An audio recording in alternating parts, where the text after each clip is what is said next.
through 35. It is found on page 20 of your pew Bible, if you want to read along. Matthew 18, 21 through 35. In this passage, Jesus is talking to Peter about forgiveness. Peter's asking questions.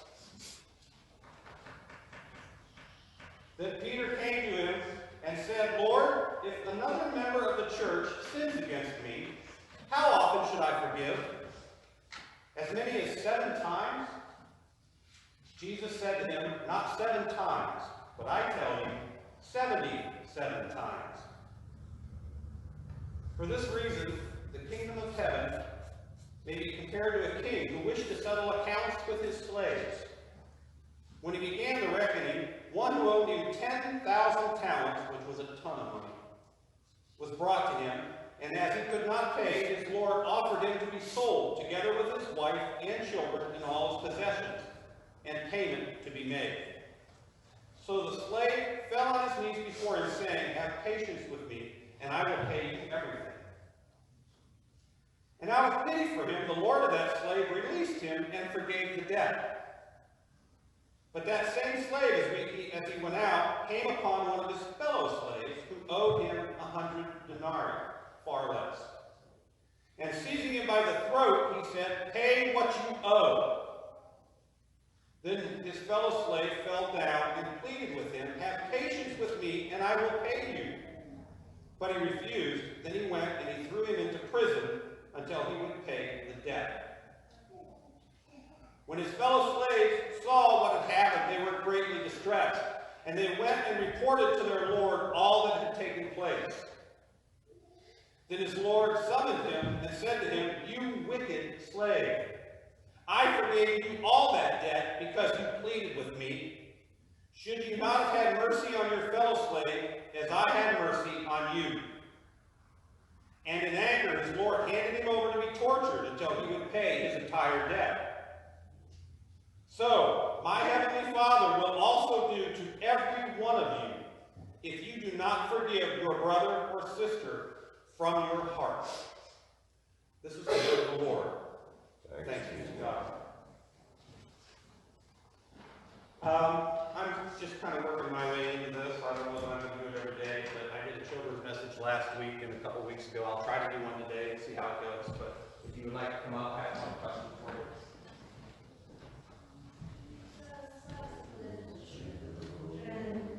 All the children of the world, black and white, they are precious in His sight. Jesus loves the children of the world. Who here remembers what we talked about last month?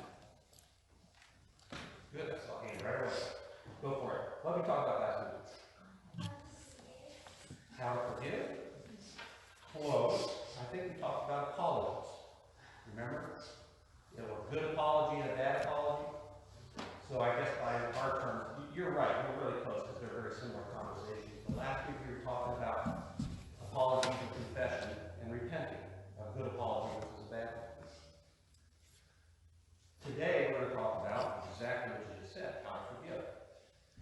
And regarding those apologies, if you get a bad apology, do you still feel kind of angry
punch you in the arm and then say, I'm sorry, Oliver, and you actually forgive me, you're just going to forget about it, right?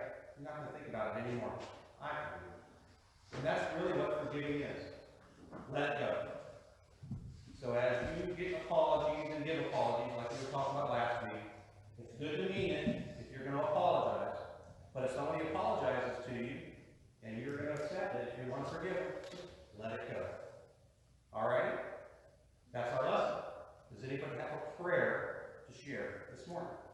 You know we'll pray, so you want to lead it or you want me to lead it? Huh? You? Okay. Hands together. Head down. Repeat after me. Lord, we thank you for this day. We thank you for our place in it. We thank you for all of our friends. And we thank you for your Son, Jesus, who taught us to forgive and forget about it when others injure us and apologize. Amen. Excellent. If we have any children's church this morning, you guys go ahead. Go downstairs. Go to children's church.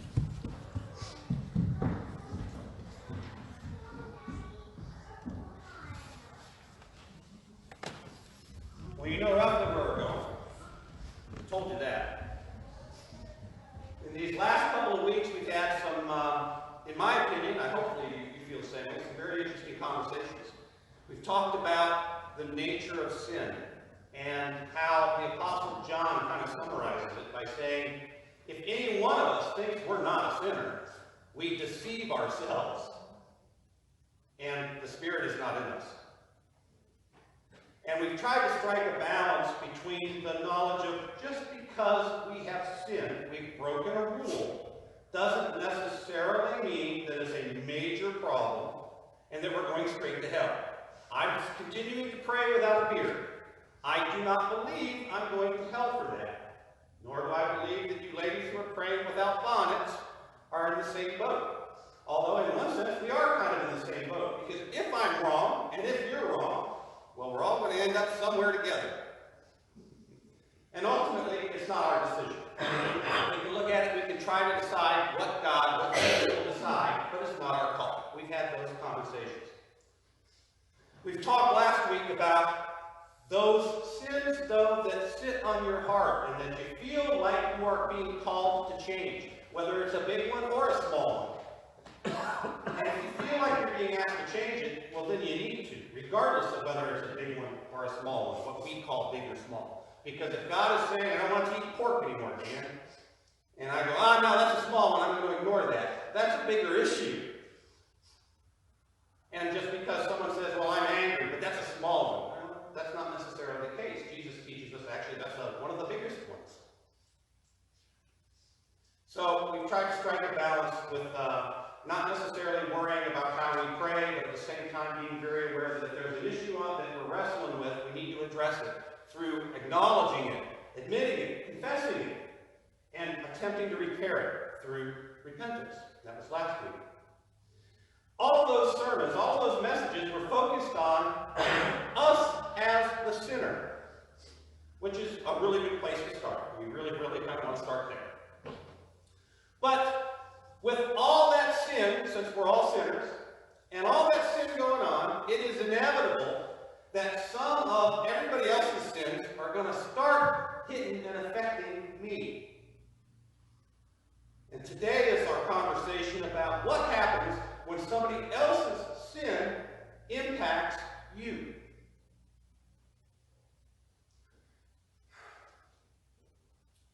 Sin is like a poison. Actually, it's almost like a virus. I'm not a big fan of zombie movies, but I'm going to use this as an example because it kind of works. And I presume everybody knows if you're a zombie, you're the undead. If you bite somebody, they're going to die and they become a zombie. So this is a self-perpetuating, exponential growth situation.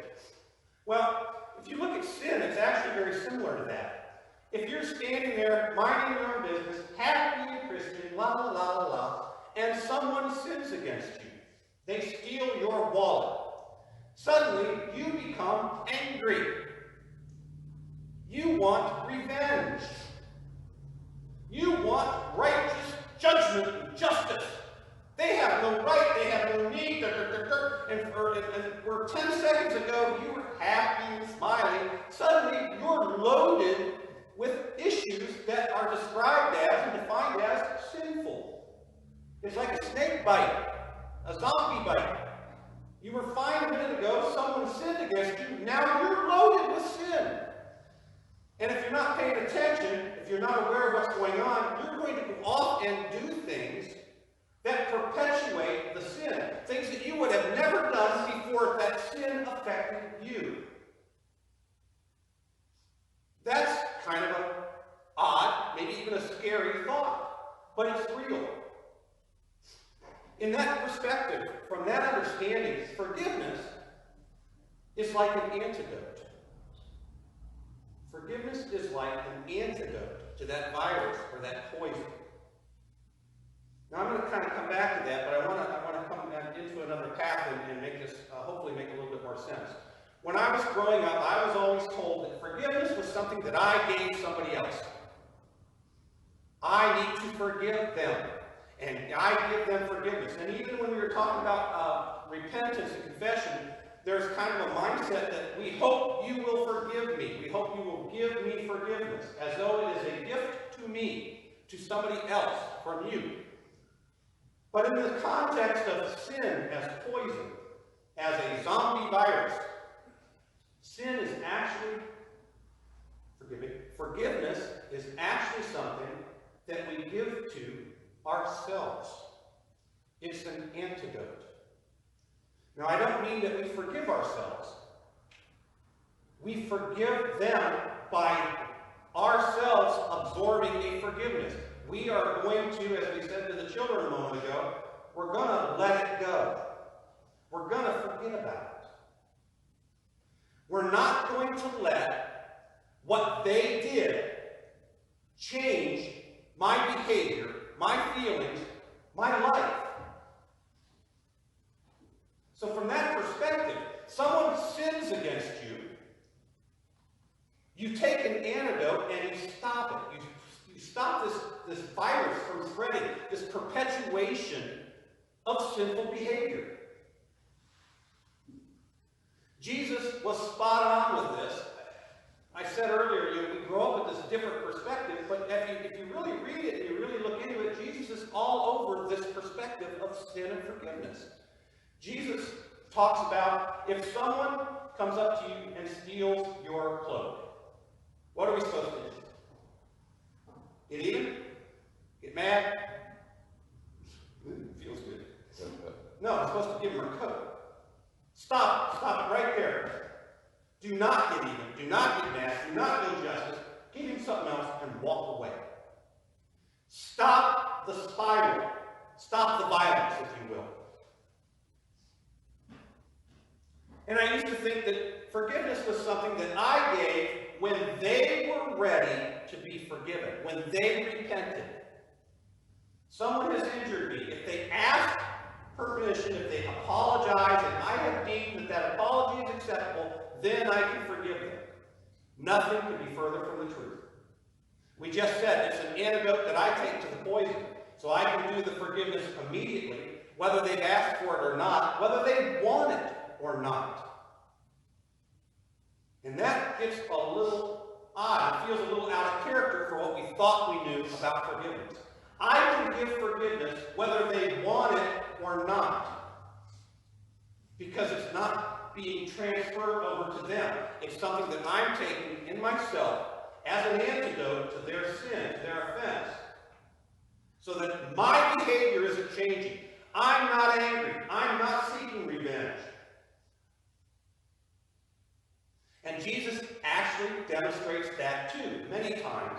But the most obvious one is while he's being nailed to the cross, in the very act of crucifying him, one of his last words are, "Father, forgive them. They don't know what they're doing." They're not asking. They're not stopping. Father, forgive them. They don't know what they're doing.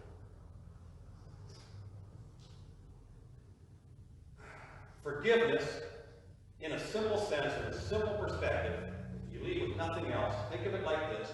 Forgiveness can be summed up in 3 words. Let it go. Let it go. Don't let it change you. Don't let that poison sit in you and fester and change who and what you are and what you're thinking. Let it go. Now, forgiveness then is not absolution. We can still seek justice and still let it go. Now, that one might be a little harder to understand. How can we still say, no, you still need to be held accountable? Am I not letting that go? And here's the nuance. Here's how I'll try to explain it. If you have someone who has stolen from you, they're addicted. They've taken your wallet. You can love them. Maybe your child that's done it. You can forgive them. I'm not going to get crazy over this. I'm not going to seek revenge. I'm not going to seek punishment. But I am also not going to leave my wallet or any other valuables out any longer. I can take steps. I can take action. I can even call the police and say, you've done this. You need to be responsible. You need to take accountability for your actions. But I'm not going to hate you while I do it. That's a tricky one. Put it in the context of this young man who we found out later was huffing. He was under the influence of chemicals when he went off the road and he killed these scouts. Okay? Should we forgive this young man? That's a tough call. How do we forgive someone who's just killed 3 people? He's not asking for it. He hasn't repented. But will we allow his sin, his stupidity, to change who we are?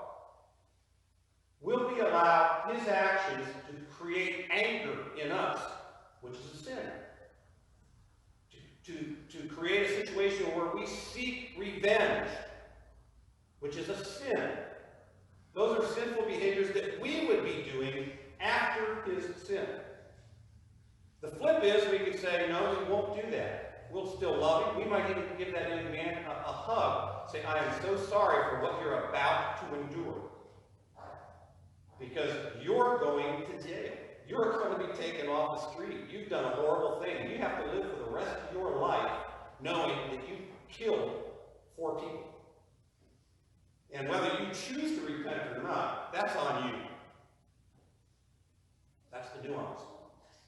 It may be a little tricky to understand. You may have to kind of take that one home and absorb it a little bit. What I like, as far as a self-test in a situation like this, I have a broad test and I have a tight test. My broad test is, if God told me, Dan, you get to decide if this person gets into heaven, what would I say? I used that broad test on my own life. Most of you who know my story know that there was a Baptist preacher in this town that was spewing a lot of bile and nonsense about Catholics, and it created a real problem in my life. Although it also triggered everything that I became, so it could have been too terribly horrible. But the point is, I struggled for years with forgiveness for that person and what he had caused and the damage that he had created, and his ignorance, stupidity, and all sorts of other words that I would just throw out there. But the question that I asked myself is, okay, so we get to heaven, he's got his crimes, and God says, okay, Dan, you decide. Should he get into heaven or not?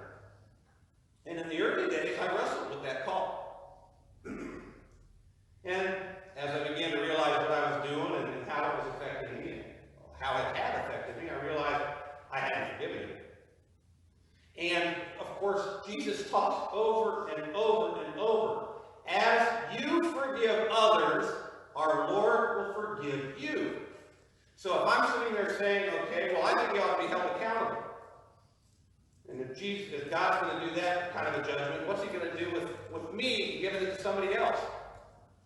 And are they going to try to hold me accountable for the same kind of nonsense and stupidity? Stuff I may not have even known I did. So forgiveness starts to kick in, okay? Yeah, I don't like it. But no, I don't want him to spend an eternity in hell for being stupid. So please, Lord, let him in. And the tighter test goes to, okay, now, has this person's sins affected me? Have they changed who I am? Am I actually still harboring anger, frustration,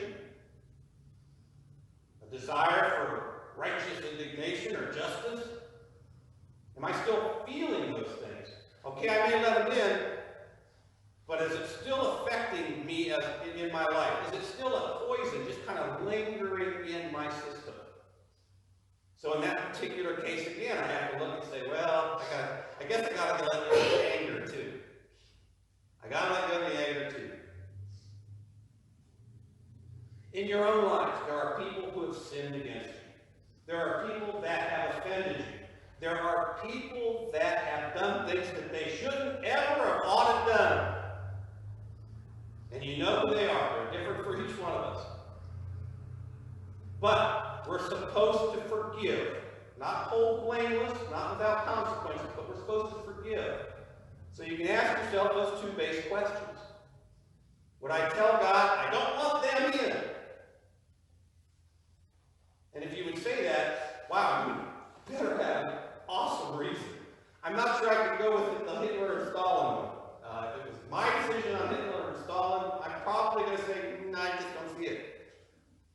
But for everybody we know, it's probably something that we got to do. Even for a young man in Wisconsin who was incredibly stupid, and his incredible stupidity killed 4 people.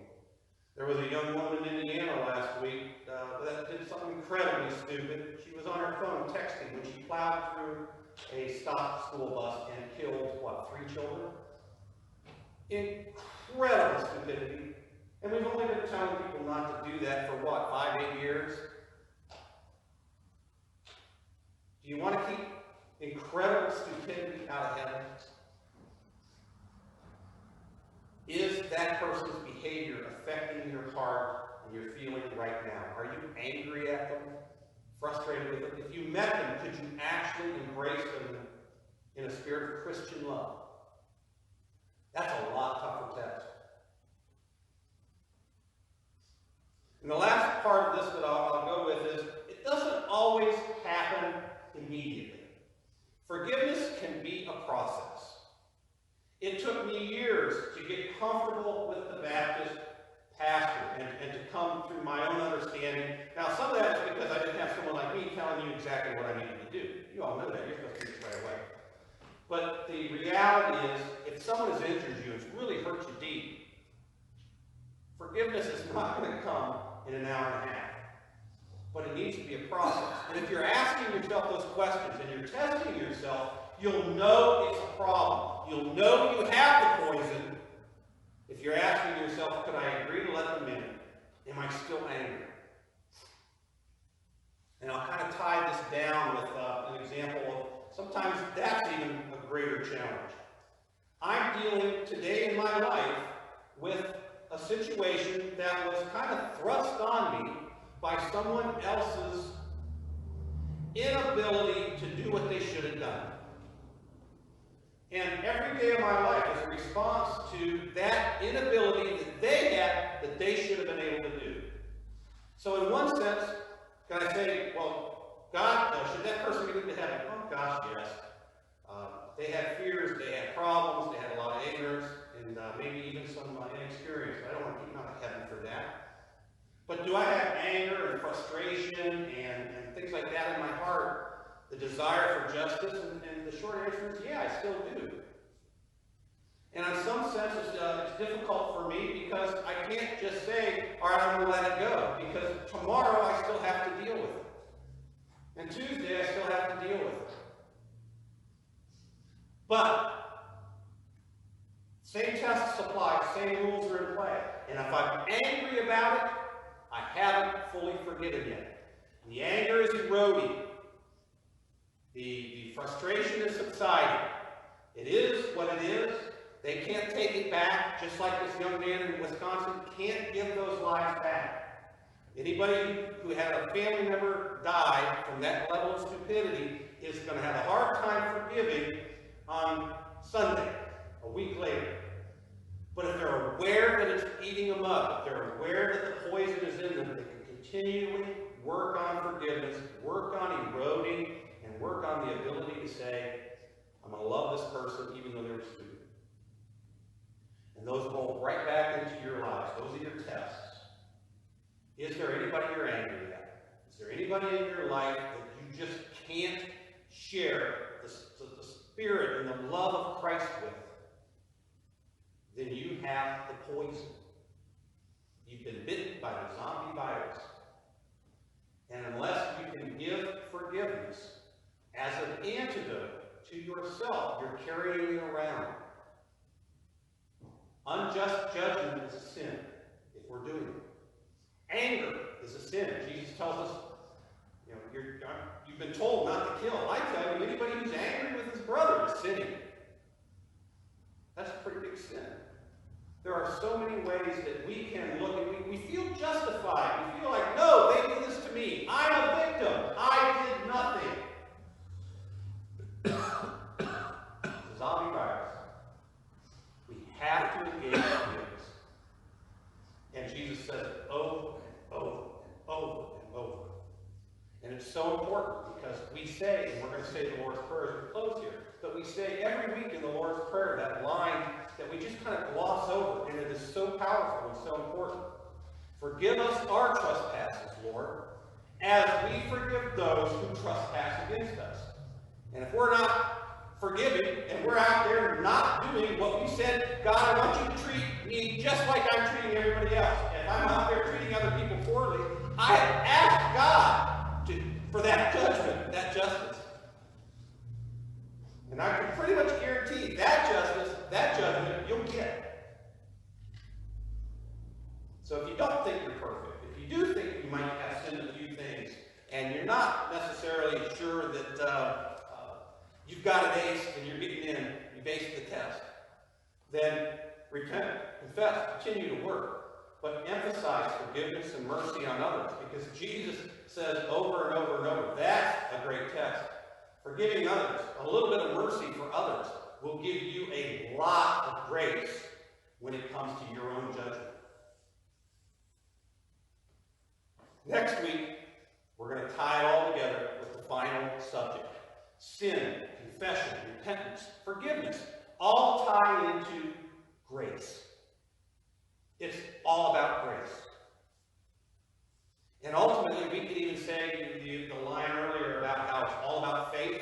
Well, actually, it's all about faith in grace. So next week, we're going to talk about grace.